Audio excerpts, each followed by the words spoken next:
You are now tuned in to Peach State TV, where any gym is home. www.peachstatehoops.com. Enjoy the show. And we're back here to recap the summer. Been a great summer. My man Keil here in the studio. I'm Brandon Clay. Thanks for tuning in, as always, to the JumpOffPlus.com Today Show. Keil, you were in seemingly every city in the country, man. Like, really, what? Portland, Chicago, Orlando, Cincinnati, Murfreesboro, D.C., Nashville, Augusta.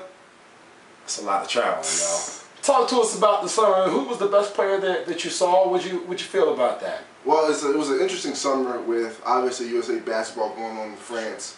So you had 15 of the country's best overseas. So the talent pool might have been a little diluted up top, but definitely with Mariah Jefferson still at home, there was definitely talent in the gym. You heard great reports. I wasn't there to see it, but I heard great reports about what Alexis Jones did down in New Orleans, when she did play the one time. Ali Bibi was great. Got to see her in Chicago and in Augusta. Keil Davis is another kid. I got to see her a couple of times. You got to see her at some of our events. The Samantha Logic kid kind of burst on the scene. She had a good time.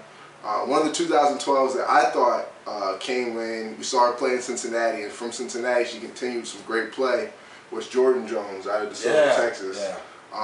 It's kind of hard when you've got so many good guards. You've got guards going to Stanford and guards going to Baylor ahead of you in the 11 class, but you're at 12 in a program as talented as that is, and you still find a way to make an impact. Gotcha. Well, talk to us a little bit. You touched on a name that was kind of new to a lot of the people who follow our site every day and some of the other sites out there. And Samantha Logic, I know she's been highly touted. We had a chance to see her in Murfreesboro play for Midwest Express. I know that some pundits even have her as high as the top 10. Talk to us about how you feel about that and kind of where you see her game going. Yeah, I like Logic a lot. I think she's one of those kids that it gives you kind of the four players mentality as a guard spot. She's really gritty and tough. Reminds me, in watching her, she reminds me of actually a guy, Tyler Hansbrough from North Carolina, that just gets everything out of her frame and out of her body.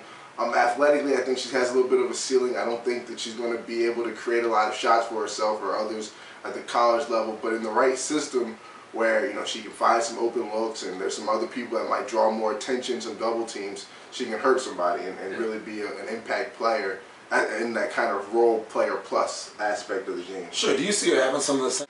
Do you see Logic having some of the same issues that Tyler Hansbrough has had in trying to make that jump from where he's going into the NBA now, transitioning into a league where there are much more competitive athletes night in and night out, and the same thing with her at the BCS level, do you think?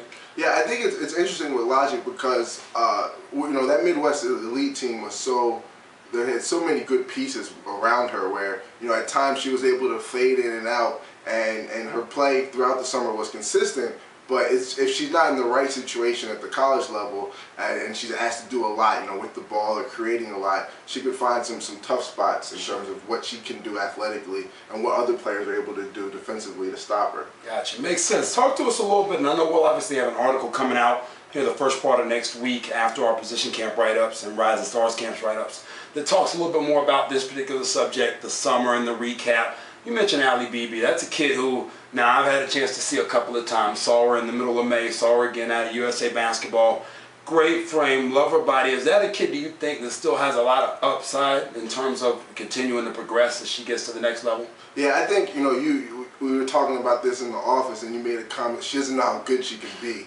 And I think she plays the game right now with a little bit of we mentality. We're going to try to win. And I think at times she can be selfish, playing too selfless. Sure. And at times, that's the type of kid that will always draw a double team. At the college level, she's always going to be one of the first two names on the scouting report. She's the type of kid that's always going to be able to put a night together that she'll beat you by herself. So it'll be great to see her progress into what she can be when she starts to take over the game the way she can. Well, no, I'd agree. She's got a picture-perfect frame in terms of her build.